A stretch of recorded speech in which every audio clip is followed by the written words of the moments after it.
Dear learners, greetings of the day. Welcome back to my channel, English Mentor. I am your English mentor, Anil, and today we are going to cover the second part of error detection based on pronoun. So let us start our topic in detail. So the very first sentence is Sunny, I and Vicky have finished our studies. So my dear students, pronoun में एक structure होता है। जब कभी आप positive case की बात करते हैं, पॉजिटिव एक्शन की बात करते हैं, तो आपको 2-3-1 का स्ट्रक्चर फॉलो करना होता है। 2-3-1 का। तो यहां पर तो देखो, सनी थर्ड पर्सन हो गया, विकी भी थर्ड पर्सन हो गया, और आई होता वो फर्स्ट पर्सन हो गया। स्ट्रक्चर में फॉलो करना होता 2-3-1। अब 2 तो है नहीं, तो हमें 3-1 का फॉलो करना पड़ेगा। तो होना क्या चाहिए था? होना ये चाहिए था कि सनी, ठीक है, कॉमा विकी एंड आई। तो यहाँ पे जो प्रोनाउन का जो प्लेसमेंट किया हुआ है वो इनकरेक्ट है, and we have to follow the structure of 3-1 now according to pronoun rules. Pronoun के रूल के हिसाब से जब आप पॉजिटिव एक्शन की बात करते हैं तो 2-3-1 का स्ट्रक्चर फॉलो करेंगे हम। चलो, इसमें तो वन पार्ट में एरर हो गया, तो होना क्या चाहिए था? सनी, विकी एंड आई होना चाहिए था। सेकंड पार्ट में, सेकंड क्वेश्चन पे आते हैं। He does not know to dance, he does not know to dance. तो इसमें जो एरर है वो सी पार्ट के अंदर एरर है, क्योंकि देखिए, जो जनरली क्या होता है, टू डांस नहीं बल्कि होना क्या चाहिए था? हाउ टू डांस होना चाहिए था। ठीक है, क्या होना चाहिए था? हाउ टू डांस होना चाहिए था। इस तरह के जो सेंटेंसेस होते हैं या क्लोज जो होते हैं वो जनरली किसके साथ फॉलो किए जाते हैं? डब्ल्यू एच के साथ फॉलो किए जाते हैं, डब्ल्यू एच के साथ। तो ऑब्वियस सी बात है, या तो हाउ लगेगा, हाउ टू डांस होना चाहिए। ठीक है, तो यहाँ पर सी पार्ट में एरर हो गया। क्वेश्चन नंबर 3 पे चलते हैं।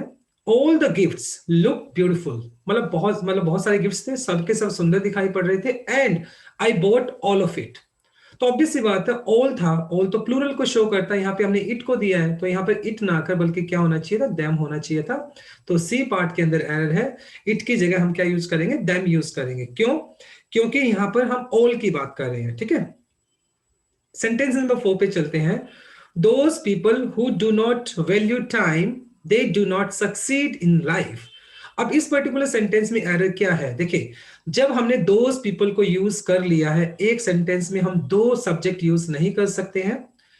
दोज पीपल हमने जब ऑलरेडी यूज कर लिया है, तो यहाँ पे दे अनवांटेड हो गया, ये सुपरफ्लुअस हो गया। देखिए, those people who do not value time do not succeed in life होना चाहिए था, क्योंकि दोज पीपल ऑलरेडी हमने दे के लिए यूज कर रखा है। तो यहाँ पर दे जो हो गया वो सुपरफ्लुअस हो गया, अनवांटेड हो गया। तो इसलिए हमें दे को क्या करना पड़ेगा? यहाँ से रिमूव करना पड़ेगा। ओके, सेंटेंस नंबर 5 पे चलते हैं। Ram Ram bathe himself in a river. देखिए, जो बैथ होता है मतलब नहाना जिसको आप बोलते हैं, बैथ होता है, ये एक ऐसी वर्ब है जो अपने साथ रिफ्लेक्सिव प्रोनाउन को लेकर नहीं आती है। तो यहां से हमें क्या हटाना पड़ेगा? हिमसेल्फ को हमें रिमूव करना पड़ेगा, तब ये सेंटेंस करेक्ट माना जाएगा। तो ए पार्ट के अंदर एरर है। ठीक है, राम बैथ इन अ रिवर होना चाहिए, हिमसेल्फ यहां पर सुपरफ्लुअस है। चलो, नेक्स्ट सेंटेंस में मूव करते हैं हम। He could not bear her separation. देखिए, जो सेपरेशन है, सेपरेशन एक ऐसा वर्ड है जो कभी भी पजेसिव एडजेक्टिव के साथ नहीं आएगा। यहां पर ये पजेसिव एडजेक्टिव के साथ आप यूज नहीं कर सकते हैं, बल्कि होना क्या चाहिए था यहां पर? सेपरेशन, सेपरेशन फ्रॉम हर, ये होना चाहिए था। हर सेपरेशन नहीं, सेपरेशन फ्रॉम हर होना चाहिए था। तो ये करेक्ट आंसर होगा इसका। देखो, he could not, he could not bear separation from her, ये करेक्ट आंसर होना चाहिए था। सेपरेशन एक ऐसा वर्ड है जो अपने साथ पॉजिटिव एडजेक्टिव को नहीं लेता है, तो होना क्या चाहिए था? सेपरेशन फ्रॉम हर होना चाहिए था। सिमिलर नेक्स्ट एग्जांपल में भी है। If you want to, if you want this job you need to have his favour. और फेवर भी एक ऐसा नाउन है जो अपने साथ पॉजिटिव एडजेक्टिव को नहीं लेता है। होना क्या चाहिए था? या तो होना चाहिए था फेवर फ्रॉम हिम होना चाहिए था, फेवर फ्रॉम हिम, या हम इसको बोल सकते हैं फेवर ऑफ हिम, मतलब फेवर ऑफ हिम। इस सेंटेंस को करेक्ट करने के लिए हमें या तो बोलना पड़ेगा फेवर फ्रॉम हिम बोलेंगे या फेवर ऑफ हिम बोलेंगे, क्योंकि फेवर जो होता है अपने साथ पॉजिटिव एडजेक्टिव को लेकर नहीं आता है। ठीक है, अब सेंटेंस नंबर 8 की अगर हम बात करें तो देखते हैं, both of them will not रिबट। रिबट का मतलब होता है किसी बात का खंडन करना, द चार्जेस, मना करना यानी, ठीक है। अब देखो, सेंटेंस नेगेटिव है और दो लोगों की जब नेगेटिव की बात करते हैं, दोनों में से कोई भी नहीं, तो वहां पर बोथ ना लगता बल्कि नाइदर आना चाहिए ना, NITHER होना चाहिए, क्योंकि नेगेटिव सेंटेंस में दोनों में से कोई भी नहीं बात करे तो नाइदर होना चाहिए। बोथ तो जनरली पॉजिटिव सेंटेंसेस के लिए हम यूज कर लेते हैं, तो नाइदर नाइदर ऑफ देम आना चाहिए, ठीक है। बहुत यहाँ पे इनकरेक्ट है, नाइदर होना चाहिए। सेंटेंस नंबर 9 को ध्यान से देखें, ही is the kind of man whom everybody knows is benign। benign का मतलब होता है पवित्र कह सकते हैं, अच्छा कह सकते हो, जेंटल कह सकते हो, प्लेजेंट कह सकते हो, और जेनरस, जेनरस का मतलब काइंड हार्टेड। देखिए, ही इज द मैन। अब यहाँ पे इस तरह के सेंटेंसेस में क्या होता है, 3 क्लॉजेज होते हैं नॉर्मली। देखो, एक ये हो गया, एक ये हो गया, ठीक है, और एक थर्ड हो गया ये वाला। अब जनरली क्या होता है, हम हु के बाद क्या यूज करते हैं, हु के बाद हम सब्जेक्ट यूज करते हैं, हु के बाद हम नॉर्मली वर्ब यूज करते हैं, ठीक है, और हुम के बाद हम जनरली क्या यूज करते हैं, फिर सब्जेक्ट यूज करते हैं, फिर वर्ब यूज करते हैं। जनरली ये स्ट्रक्चर को हम फॉलो करते हैं। अब आपको लग रहा है कि हुम के बाद सब्जेक्ट दिया है, ठीक है, लेकिन ये जो बीच वाला जो फ्रेज होता है वो सिर्फ कंफ्यूजन के लिए दिया जाता है, ये कंफ्यूजन क्रिएट करने के लिए दिया जाता है। अगर आप इस बीच वाले फ्रेज को हटा के देखो, एक बार फ्रेज को हटा के देखो, ही is the kind of man, इसको छोड़ देते हैं हम, एवरीबॉडी नोज को, whom is benign and generous। अब देखो, तो यहां पर क्योंकि वर्ब है तो वर्ब से पहले आपको क्या करना पड़ेगा, हु करना पड़ेगा। इस तरह के सेंटेंसेस में जो बीच वाला जो फ्रेज होता है ये सिर्फ कंफ्यूजन देने के लिए होता है, ठीक है। तो करेक्ट आंसर क्या होना चाहिए था, he is the man, he is the kind of man who everybody knows is benign and generous. Whom नहीं आएगा यहां पर, ठीक है। अब सेंटेंस नंबर 10 पे चलते हैं, the manager did not know who of the servants broke the expensive dinner set. यहाँ पे हमें दो चीजें दिमाग में रखनी पड़ेगी। जब आपको चॉइस करनी होती है बहुत सारों में से, तो वहां पर हु नहीं बल्कि विच लगता है, ठीक है। और वैसे भी जनरली अगर आपका ऑफ दिया होता है तो ऑफ से पहले आपका हु नहीं लगता बल्कि क्या लगता है, विच ही लगता है। तो इसलिए यहाँ पर हु की बजाय क्या होना चाहिए था, विच आना चाहिए था, ठीक है। क्या आना चाहिए था, विच आना चाहिए था। तो सेंटेंस क्या बनेगा, the manager didn't know which of the servants, क्योंकि चॉइस करें और ऑफ से पहले विच ही आ सकता, हु नहीं आता है। चलो नेक्स्ट सेंटेंस मूव करते हैं। The BJP stood for implementation of the nuclear liability bill and was ready to stake their political existence। अब बीजेपी क्या है, बीजेपी तो सिंगुलर हो गया, बीजेपी एक पार्टी है, ठीक है, ये तो एक पार्टी है, सिंगुलर है। और जब पार्टी सिंगुलर है तो ये यूज होने वाला जो पॉजेसिव एडजेक्टिव दिया है, देयर पॉलिटिकल एग्जिस्टेंस दिया है, ये तो इनकरेक्ट हो गया। तो देयर नहीं आना चाहिए बल्कि क्या आना चाहिए, इट्स आना चाहिए, क्योंकि सिंगुलर के लिए तो सिंगुलर यूज करेंगे, तो यहाँ पर देयर की बजाय इट्स आना चाहिए, ठीक है। ये सेंटेंस नंबर 11 हो गया। सेंटेंस नंबर 12 पे चलते हैं। She is not one of those whom help the needy in their difficult time। देखें, अब जनरली क्या मैंने बताया था आपको, देखें, whom के बाद तो हम सब्जेक्ट प्लस वर्ब को फॉलो करते हैं, लेकिन हु के बाद हम किसको फॉलो करते हैं, वर्ब को फॉलो करते हैं, ठीक है। जनरली ये स्ट्रक्चर होता है रिलेटिव प्रोनाउन का, ये सेंटेंस रिलेटिव प्रोनाउन का है, रिलेटिव प्रोनाउन का है, ठीक है। अब यहाँ पे वर्ब दिया है तो हुम नहीं बल्कि क्या आना चाहिए था, हु आना चाहिए था। देखिए, she is not one of those who help the needy in their difficult time. अभी मतलब यहाँ पे हेल्प्स क्यों नहीं आएगा, रीजन मैं बता देता हूं आपको, क्योंकि हु क्या हो गया, रिलेटिव प्रोनाउन हो गया, और रिलेटिव प्रोनाउन से पहले आपका जो होता है वो एंटीसीडेंट होता है, और एंटीसीडेंट जो आपका दिया है वो दोज दिया है, और दोज प्लूरल के लिए यूज किया जाता है, इसलिए यहाँ वर्ब भी आपने हेल्प ही यूज करोगे, हेल्प्स नहीं कर सकते हो, ठीक है। सेंटेंस नंबर 13 पे चलते हैं। It's not easy for anyone to command respect from both one's friends and haters as Mahatma Gandhi did. देखिए, जब हमने इस पर्टिकुलर फ्रेंड के साथ हमने पजेसिव वंस यूज किया हुआ है, तो हेटर्स के साथ भी यूज होना चाहिए, ठीक है। तो हेटर्स के साथ भी यूज होना चाहिए, one's friends and one's hater होना चाहिए था, क्योंकि हमने फ्रेंड के साथ हमने पजेसिव यूज कर लिया लेकिन हेटर्स के साथ यूज नहीं किया है, तो यहां पर वंस होना चाहिए, ठीक है, अपोस्ट्रोफी के साथ। 14 की अगर मैं बात करूं, he you and I shall arrange the party and shall not ask them for help. अब वही पॉजिटिव केस की अगर बात करता हूं, 2 3 1 का स्ट्रक्चर फॉलो करेंगे, तो सबसे पहले तो हम यू को फॉलो करेंगे, फिर हम ही को फॉलो करेंगे और फिर आई को फॉलो करेंगे। तो यहां पर तो स्ट्रक्चर दिया है रॉन्ग, होना क्या चाहिए था आपका, यू ही एंड आई होना चाहिए था। क्या होना चाहिए था? यू, ही एंड आई, ये स्ट्रक्चर फॉलो करना चाहिए था। तो ए पार्ट के अंदर एरर है। 15 पे चलते हैं। Was it me who had to face an interview? देखें, मैंने बोला था कि अगर जब आपका कोई स्ट्रक्चर इट इज फ्रेज के साथ स्टार्ट होता है तो जनरली उसके बाद होने वाला प्रोनाउन हमेशा सब्जेक्टिव केस में होता है। ठीक है, इट इज से कोई भी सेंटेंस आपका जब स्टार्ट होता है तो जनरली आपको हमेशा क्या यूज करना होता है? सब्जेक्टिव प्रोनाउन यूज करना होता है। तो यहां पर तो आपने ऑब्जेक्टिव यूज किया, तो होना क्या चाहिए था? आई होना चाहिए था। वॉज इट आई, क्योंकि इट इज के बाद सेंटेंस, इट इज के बाद आने वाला प्रोनाउन सब्जेक्टिव केस में होना चाहिए। ठीक है, हम नेक्स्ट सेंटेंस में मूव करते हैं। Sentence number 16, the audience are requested to be seats and stay away from the stage. देखें, अब ऑडियंस है, वैसे तो ये कलेक्टिव नाउन है, कलेक्टिव नाउन है। ठीक है, कलेक्टिव नाउन जब यूनाइटेड होता है तो हम उसको क्या बोलते हैं? सिंगुलर ट्रीट करते हैं। लेकिन जो ऑडियंस थी वो क्या थी? यहाँ पर एक एक बंदे को बोला जा रहा है कि प्लीज बैठ जाएं, स्टेज से दूर होकर बैठे। तो कहीं ना कहीं एक एक इंडिविजुअल बंदे की बात चल रही है, एक एक बंदे की बात चल रही है।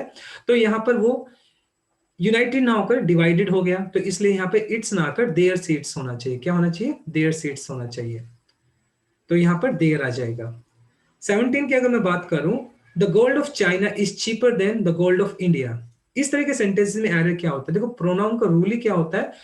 देखिए, a word which replaces noun in order to avoid the repetition. ठीक है, मतलब प्रोनाउन, नाउन के रिपीटेशन को दूर करने के लिए हम प्रोनाउन का यूज करते हैं। तो इस सेंटेंस में प्रॉब्लम क्या है? देखो, the gold of China is cheaper than the gold of. अब ये देखो, द गोल्ड, जब हमने द गोल्ड ऑलरेडी यूज कर लिया है तो ये द गोल्ड या क्या हो गया? यहाँ पे सुपरफ्लुअस हो गया। तो होना क्या चाहिए था? यहाँ पर इसके जगह आना चाहिए था दैट आना चाहिए था। देखिए, the gold of China is cheaper than that of India. क्यों आया दैट? क्योंकि द गोल्ड क्या, रिपीटेशन हो रहा था नाउन का, और ये प्रोनाउन का रूल होता है कि रिपीटेशन हमें नाउन का नहीं करना होता है। सेंटेंस नंबर 18 की अगर मैं बात करूं, ये बड़ा इंटरेस्टिंग रूल है। Being a poverty stricken I admitted him to an orphanage. देखें, ये जो रूल है ये होता है आपका प्रेजेंट पार्टिसिपल का। ध्यान से देखें एक बार, प्रेजेंट पार्टिसिपल, प्रेजेंट पार्टिसिपल में होता क्या है? ये प्रेजेंट पार्टिसिपल का यानी बीइंग के साथ स्टार्ट होने वाला फ्रेज है। अगर दोनों के दोनों सब्जेक्ट एक हैं, देखें, अगर ये वाला सब्जेक्ट और दूसरे वाला सब्जेक्ट उस सेंटेंस में, अगर मतलब एक ही सेंटेंस के अंदर, देखिए ये सब्जेक्ट और अगर ये सब्जेक्ट सेम है, ठीक है, तो बीइंग से पहले कुछ नहीं लगेगा, बीइंग ही आएगा। लेकिन अगर ये सब्जेक्ट और ये वाला सब्जेक्ट दोनों अलग है तो बीइंग से पहले लगेगा। देखो, आप सेंटेंस को ध्यान से देखते हैं हम एक बार। देखो, बीइंग अ पॉवर्टी स्ट्रिकन, ठीक है, आई एडमिटेड हिम। अब बात किसकी चल रही है? ही की चल रही है, यानी किसी और बंदे की बात चल रही है, और आई हो गया अलग। अब ये दो बंदे तो अलग अलग हो गए ना। जब बात अलग अलग की चल रही है तो यहाँ पर बीइंग से पहले आपको उस सब्जेक्ट का लगाना पड़ेगा, ही आएगा। He being a poverty stricken I admitted him to an orphanage. चलो इसको थोड़ा अच्छे से और समझाता हूं आपको, ध्यान से देखें। जैसे अगर मैं ध्यान से बोलता हूं, आई वॉज टायर्ड, देखो ध्यान से देखो, I was tired full stop, I did not go to market, I did not go to market. ये सेंटेंस है। मान लो मैं अगर आपको बोलूं इसका एक सेंटेंस बनाना है आपको, तो अगर मैं देखो ये दोनों सब्जेक्ट सेम है, आई है, तो हम फर्स्ट वाले को हटा देते हैं। तो मैं क्या बोलूंगा? Being tired, being tired, comma, I did not go to market, I did not go to market, ऐसे कुछ आ जाएगा। क्योंकि दोनों सब्जेक्ट क्या थे? सेम थे। लेकिन अगर दोनों सब्जेक्ट डिफरेंट है, मान लो अगर मैं यहां पे बोलता he was tired, he was tired, और उसके बाद बोल दिया I did not go to market, ऐसा कुछ बोल दिया, तो ये अब डिफरेंट हो गया, ये डिफरेंट हो गया। तो मैं यहाँ पे बोलूंगा he being tired, he being tired, आगे जो भी है I did not go to market, वो वाला रूल हो जाएगा यहाँ पे। तो अब यहाँ पे ये जो बीइंग है, मतलब किसी थर्ड पर्सन के लिए यूज किया जा रहा है, तो यहाँ पर होना क्या चाहिए था? ही बीइंग टायर्ड या he being a poverty stricken I admitted him to an orphanage. ठीक है, ये वाला रूल फॉलो करना पड़ेगा। आई होप आपको ये समझ आ गया होगा। 19 की अगर मैं बात करता हूं तो 19 में क्या होता है? वन शुड कीप, वन हमेशा अपने साथ जो पजेसिव केस लेगा तो उसका वंस होता है, ये लेता है, इसके साथ कभी हिज वगैरह यूज नहीं होता है। देखिए, one should keep his promise if one wants to want respect from both friends and relatives. अब यहाँ पे देखो हमने हिज का यूज किया है, और वन अपने साथ कौन सा पॉजेसिव केस लेता है, वंस लेके चलता है, ठीक है, हिज नहीं आता इस केस में।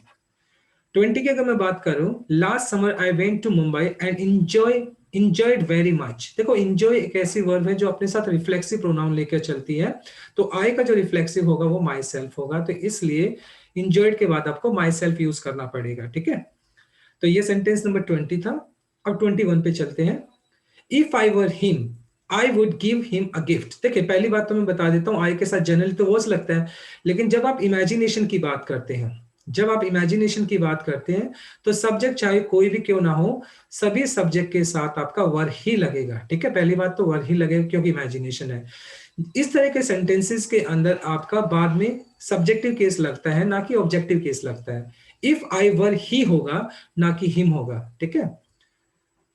अब ये सेंटेंस नंबर 22 पे चलते हैं। देखें, being a hot day I could not go to school. Same structure है। अब डे तो एक अलग चीज हो गई, आई सब्जेक्ट अलग हो गया, तो अब क्या हो गया, देखो इट बीइंग होना चाहिए ना, it being a hot day I could not go to school, क्योंकि देखो आई अलग सब्जेक्ट है, डे का अलग सब्जेक्ट है। जब दोनों सब्जेक्ट डिफरेंट होते हैं तो वहां पर आपको क्या करना पड़ेगा, उस सब्जेक्ट को मेंशन करना होता है। अगर दोनों एक होता तो फिर बीइंग ही आता, फिर वहां पे सब्जेक्ट हम मेंशन नहीं करते। तो it being a hot day I could not go to school, ये वाला सेंटेंस बनना चाहिए, यहाँ पे इट आना चाहिए था। सेंटेंस नंबर 23 पे देखते हैं। One of them forgot to take their wallet and found himself in difficult situation। वैसे जनरली जो वन ऑफ होता है वो दो से ज्यादा के लिए यूज होता है, कितने भी हो सकते हैं, लेकिन मान लो पांच थे, पांच में से एक बंदे की बात कर रहा हूं, एक बंदे की बात कर रहा हूं, तो वहां पर तो हिज आएगा, ठीक है। तो लेकिन मैंने यहाँ पे तो देयर यूज हुआ है, तो यहाँ पर आना क्या चाहिए था, हिज आना चाहिए था।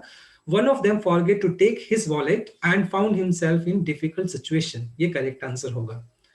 24 में अगर मैं बात करूं, mister Verma are representative will attend the meeting. देखो ये जो है मिस्टर वर्मा, हमने ऑलरेडी एक मतलब ये हमारा नाउन हो गया सेंटेंस के अंदर, और एक ही सेंटेंस के अंदर दो दो सब्जेक्ट थोड़ी यूज कर सकते हैं एक ही बंदे के लिए। जब मिस्टर वर्मा ऑलरेडी सेंटेंस में चल रहा है, नाउन हमारे इस पर्टिकुलर सेंटेंस में है, प्रोनाउन हम कब यूज करेंगे, एक सेंटेंस में तो नाउन सेम बंदे के लिए नाउन और सेम बंदे के लिए प्रोनाउन यूज नहीं कर सकते हैं। अब मिस्टर वर्मा आर रिप्रेजेंटेटिव, अब ये देखो सेम सेंटेंस है, तो यहाँ पर ही है वो सुपरफ्लुअस हो गया, यहाँ पे ही नहीं आना चाहिए, होना क्या चाहिए, mister Verma are representative will attend the meeting on our behalf, ये होना चाहिए था इसका। क्योंकि एक सेंटेंस में अगर नाउन दिया है तो हम प्रोनाउन का यूज नहीं करेंगे, क्योंकि प्रोनाउन तो नाउन के लिए आता है। हाँ, दूसरा सेंटेंस होता है then we can use it, right, but in one sentence if noun is given then we can not use pronoun for the same noun. अब सेंटेंस नंबर 25 पे चलते हैं। Each girl was given a packet of sweets, चलो ठीक है, and she was dilated. अब ये जो शी वॉज डिलाइटेड बोला आपने, शी वॉज डिलाइटेड, हम एक एक लड़की की बात कर रहे हैं, एक एक लड़की की बात कर रहे हैं। अब एक एक लड़की की बात कर रहे हैं तो एक एक अगर हम काउंट करेंगे तो फिर एक एक लड़की की बात कर रहे हैं, तो वो फिर दे में बोला जाएगा। होना क्या चाहिए था यहाँ पे, दे वर डिलाइटेड होना चाहिए था, क्योंकि हम एक एक लड़की की बात कर रहे हैं। तो होना क्या चाहिए था यहाँ पे, each girl was given a packet of sweets and she were dilated की बजाय होना क्या चाहिए था, दे वर डिलाइटेड होना चाहिए था, दे वर डिलाइटेड। तो सी पार्ट के अंदर एरर हो गया, they were delighted is the correct answer. चलो मूव करते हैं नेक्स्ट, लास्ट स्लाइड है आपकी।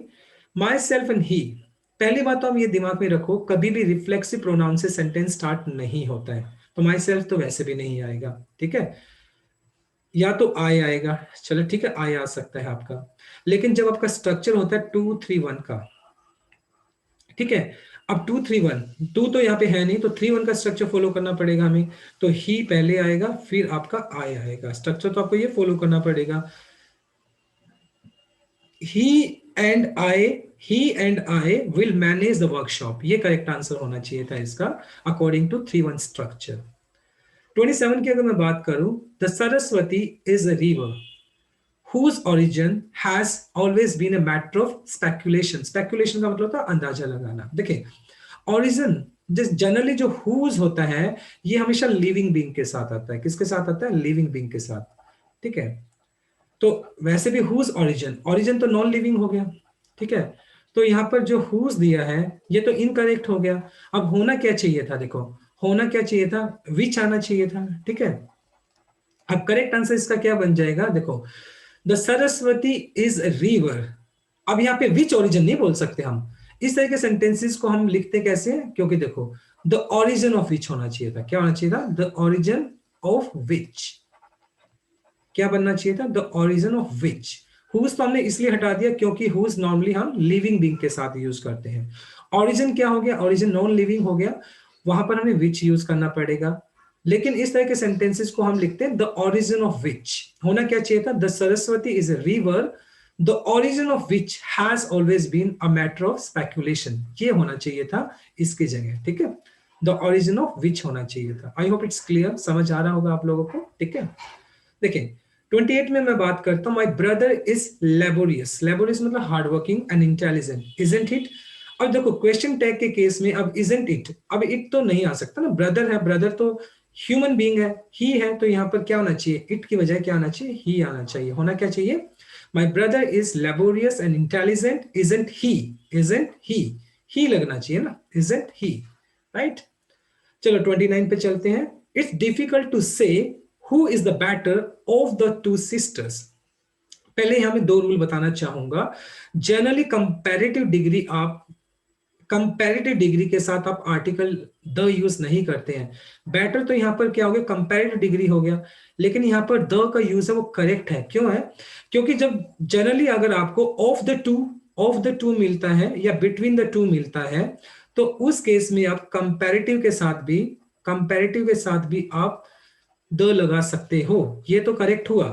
अब प्रॉब्लम क्या हुई, जब दोनों में से चॉइस की बात करते हो ना, चॉइस की बात करते हो, दो में से भी बेस्ट की बात कर रहे हो, चॉइस की बात कर रहे हो, तो चॉइस आप हु से ना बताकर विच से बताते हो, ठीक है, विच से बताते हो। तो और वैसे भी ऑफ दिया है, और ऑफ से पहले आपका हु नहीं आ सकता, ऑफ से पहले विच ही आएगा। तो करेक्ट आंसर क्या होना चाहिए, it is difficult to say which which is better of the two sisters होना चाहिए था, which is better of the two sisters.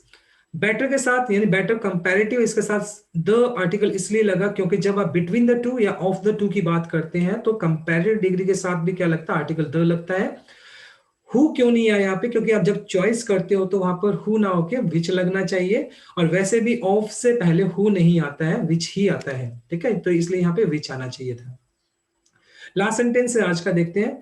It is the best which the government can do for the under privileged. Under privileged का मतलब होता है जो दुखी लोग हैं, विक्टिमाइज्ड हैं, उनके लिए बात कर रहे हैं। देखिए ये जो रूल हो गया रिलेटिव प्रोनाउन का हो गया। अगर रिलेटिव प्रोनाउन से पहले आपको सुपरलेटिव डिग्री दिया, सुपरलेटिव डिग्री, ठीक है, सुपरलेटिव डिग्री दिया है, तो उस केस में दैट ना लगकर आपका क्या लगे, उस केस में विच ना लग के आपका दैट लगता है, क्योंकि विच क्या है, रिलेटिव प्रोनाउन है, लेकिन रिलेटिव प्रोनाउन से पहले द बेस्ट सुपरलेटिव डिग्री दिया है। तो जब सुपरलेटिव डिग्री दिया होता है तो वहां पर रिलेटिव प्रोनाउन में क्या आना चाहिए, वहां पे दैट आना चाहिए। तो इसलिए विच की जगह पे हम क्या यूज करेंगे, दैट यूज करेंगे, ठीक है। So this is all about from this particular session, and I try to simplify all the rules, and I truly believe you have understood. So please avoid committing these mistakes. So thanks for watching. Like, share, and subscribe to my channel. So tomorrow I'll come with another topic. Till then, bye bye, take care, and enjoy your day.